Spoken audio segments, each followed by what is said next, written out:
Good morning, all of you students. We have completed chapter number 1, and now from today we are going to start chapter 2, that is nutrition in living organism animals.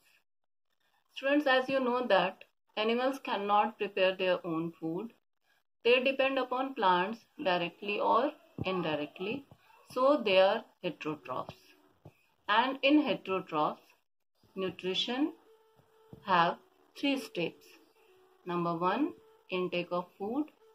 Number 2, food habit. And number 3, utilization of food. Now we will discuss about all 3 steps one by one.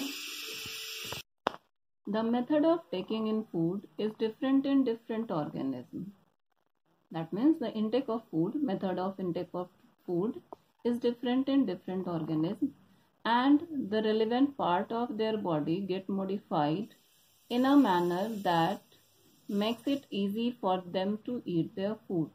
That means the part which is involved in the intake of food has some modification to catch the food, take the food inside their mouth. The sparrow has a short beak to pick up seeds and worms. The long tubular beak of the hummingbird helps it to suck nectar from the flowers. The cow has sharp incisors and flat molar teeth that help it to cut and grind plant materials. The jaws of many snakes enable them to swallow animals that may be much larger than the size of their head. Due to the modification of these parts, they can do so. They can take the food inside their mouth. Students, animals are also classified into 3 groups according to their food habit. They are herbivores, the plant-eating animals, carnivores, the flesh-eating animals, and omnivores, the animals which can eat both plants and animal materials. These are the three kind of animals according to their food habit. Next is utilization of food. That means nutrition. And according to nutrition, animals are also classified into saprotrophic, parasitic, and holozoic. That means saprotrophs, parasites, and the animals which have holozoic mode of nutrition. Saprotrophic nutrition, the organism which feed upon dead and decaying organic matter, they are saprotrophs, and the mode of nutrition is saprotrophic mode of nutrition. In this, digestion takes place outside the cell or even outside the body of the organism also, and such type of digestion is known as extracellular digestion. Next is parasitic mode of nutrition or parasites, the animals which take their food from other animals. They are parasites like leech, roundworms. These are the examples of parasites. They take their food from other animals. They live on the body or inside the body of the animal and take their food. Next is holozoic mode of nutrition. The nutrition in which organisms take in food, that is, they eat food in the form of solid or liquid. They digest the food inside the body and they absorb the food. This is holozoic mode of nutrition, and the example is human being and amoeba.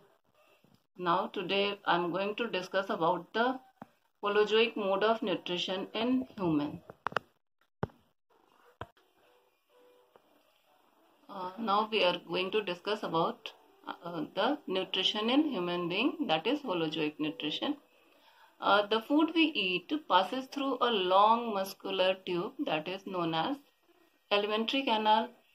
The food we eat, it gets digested in our alimentary canal, and after digestion, the food is absorbed in the body and passes through blood in entire the body parts. And there are different steps in this process. Now the first one is ingestion, that is the mode by which an organism or human being take in food. That means they eat food in the mouth is ingestion of food. Next is digestion. Digestion is the process of breaking down of complex food materials into simpler soluble substances. They takes place with the help of different enzymes and different organs involved in it. The next is absorption. Digested food get absorbed in the body and transported to all the parts of the body. Next is assimilation. That means after absorption, the food is utilized by the body for its growth and development.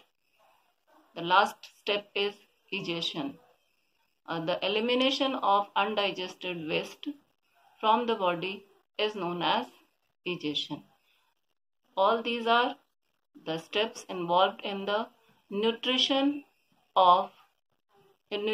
in human being. Alimentary canal is made up of different body parts as shown in the figure. The first one is buccal cavity, in which the parts inside our mouth involves. Second is food pipe or esophagus. Third one is stomach, then small intestine, large intestine, rectum and anus. Other than these parts, there are a number of glands associated with the alimentary canal which play important role in the process of digestion of food. The salivary glands, pancreas and the liver are the three main such glands present in our body. They help in digestion of the food. And the alimentary canal along with these associated glands form the overall digestive system. When we will talk about the alimentary canal, we will say the name of all these, because alimentary canal is the part which starts from mouth and ends at anus. That is alimentary canal. But alimentary canal along with all these glands like salivary gland, pancreas and liver, it is the digestive system. So students, these are the parts of alimentary canal and digestive system, and in next part we will discuss about their functions and digestion, absorption of food in our body. So that's all for today. Have a nice day.